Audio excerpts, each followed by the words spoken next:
tem dado atenção para as manchas e pintas que aparecem no seu corpo? Você sabia que o câncer de pele é um dos mais incidentes no Brasil? Pois é sobre isso que nós vamos falar hoje no OCCast.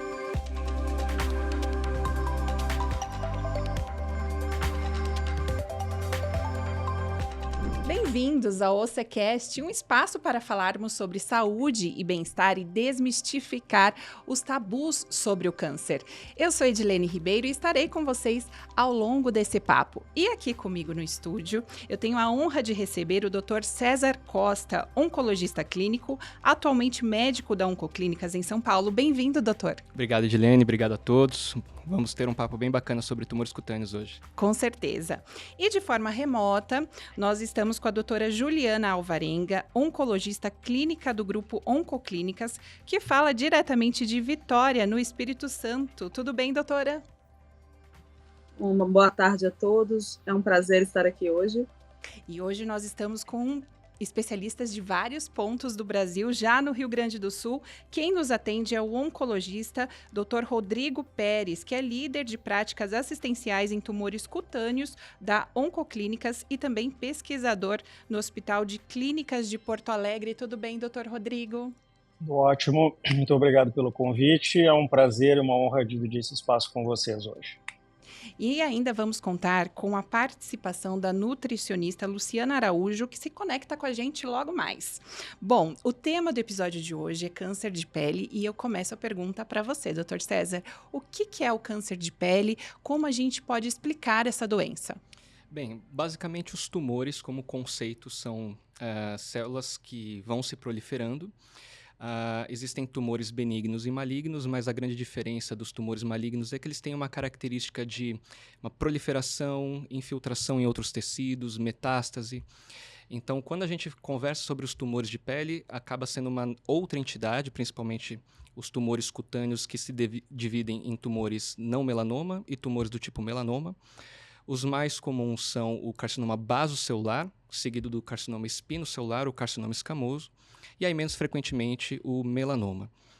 Nessa ordem, respectivamente, os tumores basocelulares e espinocelulares, eles têm menos agressividade, eles têm uma característica de serem tumores que ficam mais localizados naquele ponto do tumor primário que a gente fala, tem pouca capacidade de metástase, enquanto que o melanoma já é um tumor mais agressivo. Ele tem uma característica mais infiltrativa, de metástase para linfonodos, eventualmente para outros órgãos, e normalmente é o melanoma que a gente fica mais atento e toma mais cautela. E a gente vai falar disso daqui a pouco com mais detalhes, mas eu quero perguntar para a doutora Juliana que, de acordo com o Ministério da Saúde, esse é um dos mais incidentes no Brasil. É isso mesmo, doutora? Isso. Os cânceres de pele não melanoma são os tumores mais frequentes no Brasil e no mundo. E isso se dá aqui no Brasil, principalmente, porque a gente mora numa faixa tropical, onde a gente tem uma alta incidência de raios solares. E a nossa população aqui no Brasil, a gente ainda tem uma baixa adesão ao uso do protetor solar, né? Fora que aqui no Brasil, o que é bonito e é saudável é estar bronzeado. E muitas vezes as pessoas não têm o hábito de se proteger do sol. E a pele é nosso maior. E ela está muito exposta ao seu principal fator de risco para o câncer de pele, que é a exposição solar. E isso, independente da região do Brasil, essa questão da exposição solar, existe um horário adequado ali que a pessoa tem que estar com um protetor solar ou não? Como diz o meu dermatologista, acordou da mesma maneira que a gente escova os dentes, a gente já passa o protetor solar. Não, é lógico assim, a gente precisa passar o protetor solar o dia inteiro, mas existe aquela faixa de horário entre as 10 e as 16, que é onde a incidência de raios solares ela é maior. Então, nesse período, principalmente, a gente pede que as pessoas façam uso do protetor solar, façam uso de mecanismos, de fatores de proteção, para que a pessoa possa estar se protegendo da solar. Correto. Doutor Rodrigo, como é feito o diagnóstico do câncer de pele? Quais são os métodos mais utilizados e eficazes hoje? E melhora, né? A partir de que momento a pessoa deve desconfiar que pode ser um câncer de pele? Então, como eu costumo dizer, né, a gente tem uma série de métodos para investigar outros tipos de tumores que sempre envolvem exames, por exemplo, né? A gente precisa fazer uma tomografia, eventualmente uma colonoscopia, exames especializados. Na verdade, para diagnosticar o câncer de pele, a única coisa que a gente precisa fazer é olhar, né? Olhar e pensar naquele diagnóstico, tá? A gente precisa prestar atenção nas nossas pintas, nas nossas alterações de pele. Basta a gente olhar e prestar atenção, né? A gente tem os famosos critérios de avaliação do melanoma, que a gente chama de ABCDE do melanoma, né? Sendo a área da lesão, B, as bordas irregulares, C, sendo um nevo com cores diferentes, D, que é o diâmetro, e E, que é a evolução. Uma pinta que tinha um aspecto 6 meses atrás e que mudou, ela evoluiu, ela cresceu, ela mudou, ela precisa ser examinada com mais cuidado. Tá? Então, avaliações recorrentes com o dermatologista são importantes. O dermatologista é o primeiro profissional que entra em contato com essas lesões, vai ter todo um processo diagnóstico clínico e, eventualmente, o dermatologista vai usar ferramentas, né, diagnósticas que podem chegar até, ao final, a uma biópsia, por exemplo, né? E, então, fazendo o processo diagnóstico. Mas eu acho que o fundamental para a população é entender que, principalmente em pessoas com pele clara, a gente chama das peles de fototipo 1 e 2, que são aquelas pessoas com a pele clara, que eventualmente tenham sardas, cabelo loiro ou ruivo, olhos claros, são pessoas que, se expostas ao sol cronicamente, acabam tendo um risco maior de desenvolver tanto os tumores do tipo não melanoma, como o melanoma também. E não importa o lugar, ou existem lugares onde mais ocorre esse surgimento dessas pintas, dessas névoas? Existem lugares do corpo onde a pessoa tem que prestar mais atenção? Ou qualquer lugar pode ser? Na verdade, as lesões podem aparecer em qualquer lugar. Para os tumores do tipo não melanoma, conforme o César falou anteriormente, que é o basocelular e o escamoso, a gente precisa prestar muita atenção na região que a gente chama de cabeça e pescoço, né? Então, na área da face, principalmente, lesões no nariz, nas pálpebras, perto dos lábios, nas orelhas, né? São essas lesões dos tumores não melanoma aparecem com mais frequência nessa região. No couro cabeludo também, que é uma área, no meu caso não, né? Mas enfim, pessoas que têm cabelo precisam ter o seu couro cabeludo examinado, né? O exame dermatológico também precisa né, prestar atenção no couro cabeludo, que fica escondido, obviamente, pelo cabelo do paciente, né? Então, a área da face, da cabeça e pescoço são importantes. As extremidades, eventualmente no caso do melanoma, as unhas, né? Melanoma pode aparecer embaixo da unha, então isso também precisa prestar atenção. Mas eu diria que são esses os principais pontos, né? Mas o melanoma também ele pode aparecer, na verdade, em qualquer área da pele, né? Doutor César, você que está aqui comigo no estúdio, eu quero saber uma coisa sobre essa questão do tratamento do câncer. Quais são os avanços no tratamento que a gente pode falar hoje, as evoluções, né, que a gente pode falar sobre o tratamento do câncer de pele? Perfeito. Eu acho que, falando sobre o conceito do tratamento dos tumores cutâneos, eles ainda são baseados em cirurgia. Isso é importante pontuar, porque mesmo com o avanço de drogas que vieram de acesso tanto nos Estados Unidos, Europa e Brasil, a gente ainda está bastante baseado na retirada do tumor com a cirurgia. Então, a grande maioria desses tumores, eles ainda são diagnosticados num cenário bastante inicial. Então, primeiro é feita a biópsia. Essa biópsia vai ser analisada pelo patologista, ele vai dar um laudo para a gente, se isso se trata de um carcinoma espinocelular, um basocelular ou mesmo um melanoma. A partir disso que uma outra programação vai ser feita, se esse paciente vai precisar de alguma ampliação da cirurgia, a fim de que nenhum resquício de tumor ainda fique. Então, isso é um padrão, primeiro uma biópsia, e a depender da necessidade, uma ampliação de margens. E existem alguns critérios para tratamento oncológico, ou seja, com alguns medicamentos, a depender do estadiamento do tumor. O estadiamento inclui se esse paciente tem um tumor já mais avançado, se ele já tem acometimento de alguns linfonodos ou mesmo de algum órgão à distância que nós chamaríamos de metástase. E nos últimos anos, realmente, houve uma grande revolução nesse sentido. A gente tem as imunoterapias, que basicamente são medicamentos que eu costumo falar para os pacientes que ativam o sistema imune contra o tumor. Então, não chega a ser uma terapia direta como a gente vê na quimioterapia, que de fato faz uma lesão tumoral e aquele tumor ele morre. Mas a imunoterapia vai para o sistema imune e faz com que o sistema imune volte a reconhecer o tumor como algo estranho. E também temos outras terapias voltadas para alterações genéticas do tumor. Então, uma das alterações mais comuns que nós observamos seriam as mutações no gene chamado BRAF, e tendo em vista pacientes com doenças avançadas do tipo melanoma, com alteração no BRAF, a gente também teria terapias anti-BRAF, que seriam comprimidos. Então, hoje, essas duas principais terapias estão aprovadas no Brasil e os pacientes já têm acesso a ela, que seriam as imunoterapias endovenosas, necessariamente, e as terapias anti-BRAF, que são terapias via oral. Se descoberto inicialmente, quais são as chances de cura? É um câncer que tem... Qual é a probabilidade de cura de um câncer de pele? Isso é importante pontuar que a chance de cura é altíssima, especialmente quando diagnosticado ainda bem precocemente. Tumores pequenos, que são feitas cirurgias adequadas, ou seja, com margens livres. As margens são basicamente as partes laterais do tumor em que foram totalmente retiradas e ali não existe tumor viável. Então, as chances do paciente para a cura em tumores cutâneos realmente é gigante. E, inclusive, existe uma pequena porcentagem de pacientes com doenças localmente avançadas ou mesmo metastáticas que ainda têm uma chance de cura. Obviamente, é uma probabilidade menor, justamente porque o tumor ele já tem um outro estágio, né? Já está mais avançado.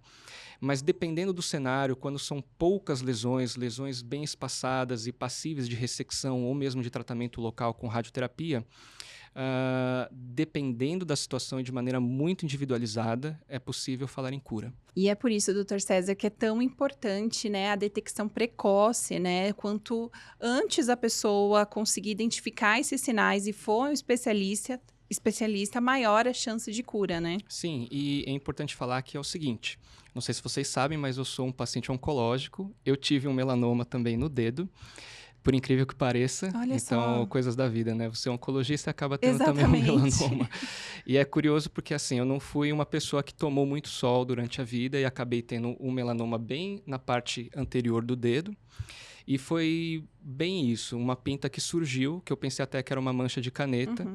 Aí foram passando os meses, eu falei, bem, essa mancha aqui ela não está sumindo, então eu vou num dermatologista, porque o oncologista não é o profissional que faz a dermatoscopia, então isso é importante citar também, que o profissional mais adequado nesse momento é o dermatologista para diagnóstico. Aí a colega olhou e falou, olha, a lesão é muito pequena, mas vamos acompanhando. Passados 6 meses, como o Rodrigo mesmo falou, a minha lesão cresceu claramente. E aí eu falei, bem, agora game over, vou precisar tirar de qualquer maneira. Aí fiz a biópsia e veio um melanoma bem pequeno. E precisei ampliar as margens também, então essa cicatriz é de ampliação das margens.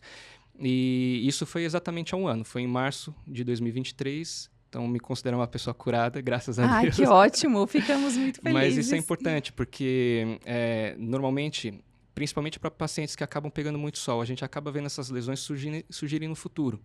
Então, a criança vai se expondo ao sol, vai tendo queimaduras. Com o passar da idade adulta, a pessoa não passa protetor solar ou não utiliza métodos de barreira contra os raios ultravioletas. Então, a maioria das lesões que a gente encontra, como espino celular, o baso celular ou mesmo melanoma, eventualmente acontecem mais na idade adulta ou mesmo quando o paciente é idoso. Eu tenho uma dúvida. Só a exposição solar, a gente escuta muito falarem, né, doutores, que a gente também tem que usar o protetor solar por conta das luzes que nós estamos expostos. Por exemplo, aqui no estúdio nós estamos expostos a luzes. A gente também tem que se proteger dessas luzes? Se o Rodrigo quiser citar, a Juliana também? Olha, na verdade, qualquer radiação ultravioleta pode causar dano celular na pele e, portanto, pode causar, né, um tumor de pele. Tá? Obviamente, a intensidade da luz ultravioleta, né, dentro de casa é menor, mas ela pode ser significativa sim. Então, principalmente, de novo, naquelas pessoas de pele mais clara, é necessário uma orientação e é necessário fotoproteção, sim. Eu gostaria também de falar sobre, o Dr. César falou sobre desde criança, né? As crianças também são expostas e às vezes por ser criança, né, doutora Juliana, a gente acha que não, ainda é criança, tá tudo bem, né? E aí pega às vezes um dia de piscina, não passa, o protetor a gente vê a criança aqui vermelha, descascando, né? Então assim, é bom também alertar sobre isso, né? É desde criança que deve-se ter esse cuidado. Desde criança, até acho que 2 anos atrás, o foco da campanha do Dezembro Laranja da Sociedade Brasileira de Dermato foi proteger as nossas crianças, para que essas crianças não sejam adultos com câncer de pele. A gente sabe que a exposição solar é uma exposição cumulativa. Então, quanto mais você vai acumulando essa exposição solar, maior é a carga solar que você vai adquirir, que possivelmente pode causar um dano solar. Então, essa criança que tomou muito sol desprotegida na infância, ela tem um risco alto de ter câncer de pele na vida adulta. E eu gostaria de saber de vocês também se a questão genética também influencia, né? Por exemplo, Isso. se um pai, se uma avó, um tio teve, isso é um sinal de alerta e maior atenção. Exatamente. 90% dos casos, eles são ambientais. Ambientais, basicamente, não relacionados com hereditariedade, justamente por causa de exposição solar, que seria o principal fator de risco. Mas existe uma parcela da população com tumores cutâneos, especialmente do tipo melanoma, que terão, sim, fatores hereditários que acabam tendo um peso importante. A gente advoga a favor da dermatoscopia digital anual, que é basicamente um exame em que você consegue rastrear essas pintas, tirar fotos, colocar, né, armazenada, para que no ano seguinte você também observe se essas pintas cresceram, se surgiram novas, mudaram de característica. Então acaba sendo um exame bacana do ponto de vista objetivo, né? Você vai ter um exame contigo que vai ser objetivo e vai te seguir. Além disso, dependendo da característica da lesão no momento da dermatoscopia digital, o laudo já vai sugerir que esse paciente poderia fazer a retirada dessa lesão, tendo em vista as características de risco. Então, se for considerado uma lesão de alto risco, no laudo eles vão sugerir uma retirada. Então, esse paciente deve procurar o dermatologista a fim de fazer a biópsia e a gente ter a confirmação de que se trata de uma lesão maligna ou mesmo benigna. Doutor Rodrigo, você acredita que o rastreamento, aqueles exames de rastreamento genético, se eu estiver errada, vocês me corrijam se é o nome correto, eles são válidos para... é importante serem feitos nesse caso? Ou não é uma ordem, assim? Eu acho que o mais importante quando a gente está falando de câncer de pele é entender os fatores ambientais mesmo, né? Porque a questão genética, como o César colocou, vai ser importante para menos de 10% dos casos, né? Então, o oncologista, ou o cirurgião oncológico, o dermatologista vai saber identificar um caso que eventualmente tenha mais casos linkados na família e vai encaminhar para avaliação com o geneticista. No Grupo Oncoclínicas, pelas clínicas do Grupo Oncoclínicas no Brasil, nós temos vários profissionais especializados em fazer essa avaliação e entender o risco genético familiar daquele paciente específico e daí indicar os testes para as pesquisas de mutações, né? Identificar famílias, né, sob risco, mas isso é para uma população pequena ainda, né? É importante, eu só queria voltar um pouquinho no que a Juliana falou e acrescentar um pouquinho no que foi falado antes. Por exemplo, aqui no Sul, né, nós temos uma população com uma boa parte da população com origem europeia, pele mais clara, italianos, alemães, enfim, poloneses, ucranianos, né? E essas pessoas carregam carregam um risco, né, inerente e ainda com a exposição solar típica do Brasil, né? Então essas pessoas têm um risco maior. E no caso específico do melanoma, é importante deixar claro que o que mais importa em termos de risco de exposição solar é o famoso torrão, né? Quanto maior o número de torrões na vida, maior vai ser o risco, né? Então, a gauchada aqui, por exemplo, a gente passa 10 meses sem sol aqui, daí chega dezembro, vai todo mundo para a praia e para as piscinas e todo mundo fica vermelho. E aí esse famoso torrão, né, o pimentão do fim de semana, carrega um risco maior. Então, isso é que é preciso, isso é que a gente precisa educar, e isso que a gente precisa evitar, né? Diminuindo essa exposição aguda, né, que é o torrão, a gente diminui a incidência de melanoma. E a exposição crônica, né, que daí é aquela exposição de anos consecutivos, aí está mais linkada de fato com o vaso celular e o escamoso, né? E é importantíssimo que no câncer de pele a gente terá equipe multidisciplinar, dermatologista, cirurgião oncológico e oncologista, né, para fazer esse diagnóstico correto e para poder fazer a terapia cirúrgica quando o tumor ainda é inicial, né? Isso é fundamental. Uma dúvida rápida é qual é o fator ideal de protetor solar? Existe um fator ideal? Porque nós temos 30, 50, 70. Existe uma recomendação, doutora Juliana? Pelo consenso de fotoproteção, você deve usar pelo menos 30, né? Mas, obviamente, quanto mais branco você for, maior deve ser esse fator FPS, mais pelo menos 30. O Dr. Rodrigo ele falou sobre a importância da equipe multidisciplinar.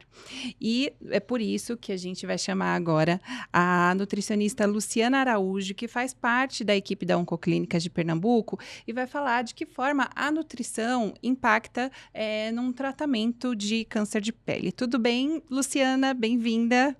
Olá, tudo bem? É um prazer estar aqui conversando com vocês, né? Participando dessa mesa. Então, a nutrição tem muita importância, né, no tratamento. Como dito, a nutrição faz parte do tratamento, né? Então, a gente vai estar auxiliando aí a equipe, o paciente e a família para que se obtenha um resultado positivo, né? A gente otimiza o resultado do tratamento. Pacientes em tratamento, geralmente, eles enfrentam dificuldades, né? Enjoos, alguma indisposição alimentar, perda de apetite, dificuldade de digestão.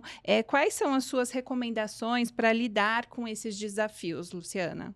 Então, a nutrição, ela vai estar atuando na área desde o momento da admissão, né? Então, é muito importante que todo paciente que inicia tratamento, ele tenha acesso e seja direcionado ao profissional nutricionista, né? E que seja um profissional que atue na área, porque a gente vai fazer a diferença, né? Na questão da avaliação do perfil desse paciente, está auxiliando nos efeitos colaterais, né? Você sabe que o tratamento ele traz alguns sintomas, alguns efeitos, e esses efeitos, eles podem influenciar no estado nutricional, né, desse paciente.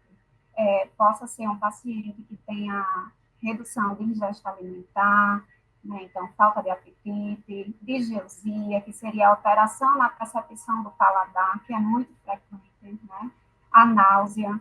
E tudo isso impacta negativamente no estado nutricional, né, desse paciente, nos sistemas orgânicos, na imunidade e, consequentemente, na resposta ao tratamento.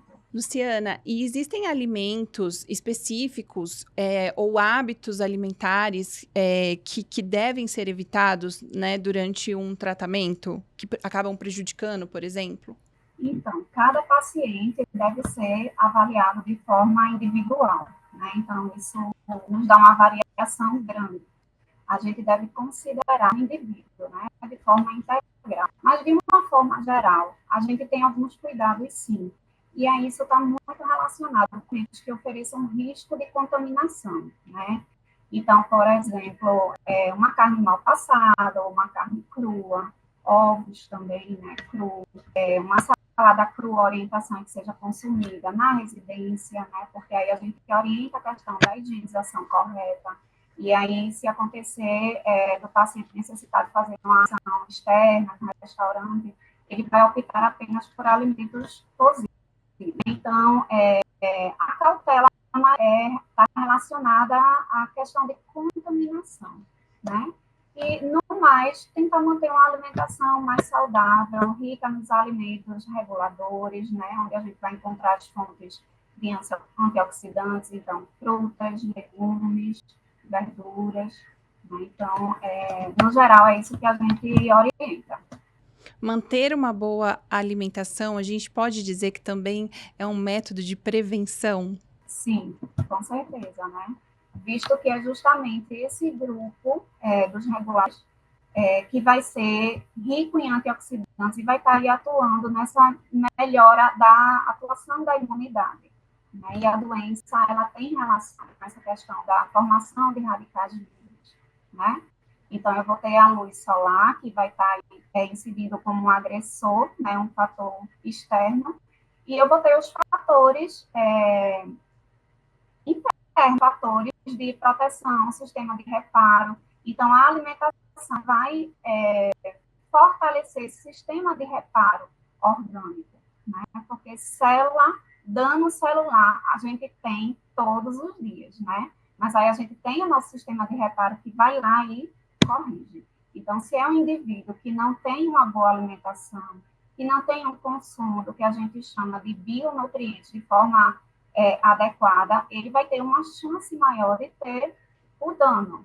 Doutores, e como que o estado nutricional, e agora eu direciono a pergunta para o doutor César, doutor Rodrigo e doutora Juliana, como o estado nutricional de um paciente pode ajudar, né, na eficácia desse tratamento ao longo do tratamento e pós-tratamento também? Certamente. O status nutricional ele é fundamental para que o paciente consiga tolerar o melhor possível o tratamento. De maneira geral, os tratamentos para melanoma eles são bem tolerados. Então, isso é importante pontuar também, porque, diferente de outras terapias oncológicas, a gente não tem tantos problemas em termos de efeitos colaterais com os tratamentos para tumores cutâneos de maneira geral. Existe, sim, uma parcela da população que acaba tendo alguma toxicidade, e é justamente por isso que a gente fica atento a esses primeiros sinais para ver se a gente consegue manter a terapia. A equipe multidisciplinar é fundamental, não só por causa de efeitos colaterais da medicação, mas quando o paciente chega na clínica, ele já pode ter náuseas antecipatórias e já ter todo aquele vínculo de tratamento que ele não queria estar lá. E a nossa equipe, ela, de maneira assim, fundamental, intervém nisso e consegue auxiliar quais seriam os alimentos mais apropriados para esse paciente, para que ele consiga tolerar o tratamento, que ele consiga manejar todos esses problemas que vão advindo do tratamento. Então, assim, certamente o paciente que é bem nutrido, que ele está realizando todas as orientações adequadas, ele tende a ir muito bem com o tratamento. Perfeito. E a sua opinião, doutora Juliana? Então, é muito importante essa interface entre o oncologista e o nutricionista. A gente sabe que uma grande parcela dos nossos pacientes, eles já chegam com algum déficit nutricional quando eles chegam no nosso consultório. E é muito importante que a gente comece a agir nesses pacientes quando eles estão em estados de pré, né? Não deixar que o paciente evolua para um estado de caquexia, que é onde ele vai ter... A gente sabe que os pacientes em caquexia, eles têm piores desfechos, eles respondem menos, eles evoluem de forma não satisfatória, eles têm mais efeitos colaterais. Então, essa nossa interface com a nutricionista, ela tem que ser muito, muito próxima, para que a gente não deixe que os nossos pacientes, eles piorem o estado nutricional que ele tem. A gente sabe que a perda de massa muscular durante o tratamento, ela é importante até pelo tratamento, e porque muitas vezes, às vezes, esses pacientes, eles ficam menos ativos, então a gente precisa tomar bastante cuidado com isso. Doutor Rodrigo, quando a gente fala sobre equipe multidisciplinar, e principalmente no tratamento de um câncer cutâneo, quais são as especialidades que se encaixam aí, que são importantes, além do nutricionista? Posso responder a todas as acima? Essa resposta vale? É válida? Acho que sim, né? Então, a gente, o grupo Oncoclínicas, especialmente, é muito focado nisso, né? Então, a gente tem, além das equipes médicas multidisciplinares, a gente tem uma gama de profissionais que nos ajudam, passando pelo farmacêutico, que vai orientar o paciente sobre como, eventualmente, usar suas medicações orais, a enfermeira, que vai orientar sobre os cuidados com o catéter, eventualmente, que vai ser utilizado para fazer as infusões, o psicólogo que vai dar o suporte necessário para aquele momento difícil que o paciente está passando, a nutricionista, enfim, uma série de profissionais que o Grupo Oncoclínicas disponibiliza para os seus pacientes e que né, fazem esse cuidado, né, global, holístico, digamos assim, do paciente, né, para enxergar o paciente como um todo. E eu só queria, acho que a gente está encerrando, primeiro agradecer novamente pela oportunidade, pelo contato com os colegas e pela troca que a gente está fazendo aqui hoje. É isso mesmo, nosso papo está chegando ao final, foi um papo muito bom, enriquecedor, e eu acredito que esclareceu as dúvidas de muitas pessoas que estão nos ouvindo.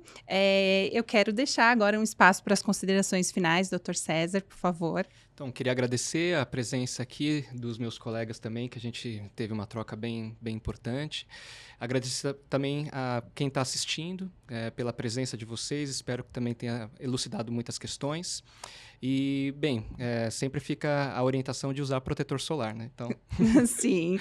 Doutora Juliana, muito obrigada também pela presença. Eu que agradeço o convite, um prazer ouvir os colegas, um prazer sempre ouvir o Rodrigo falar. E, assim, reforçar mais uma vez a proteção solar, que a gente precisa passar o protetor, e não é para passar o protetor na hora que está no sol, minutos antes, e repassar sempre que for necessário.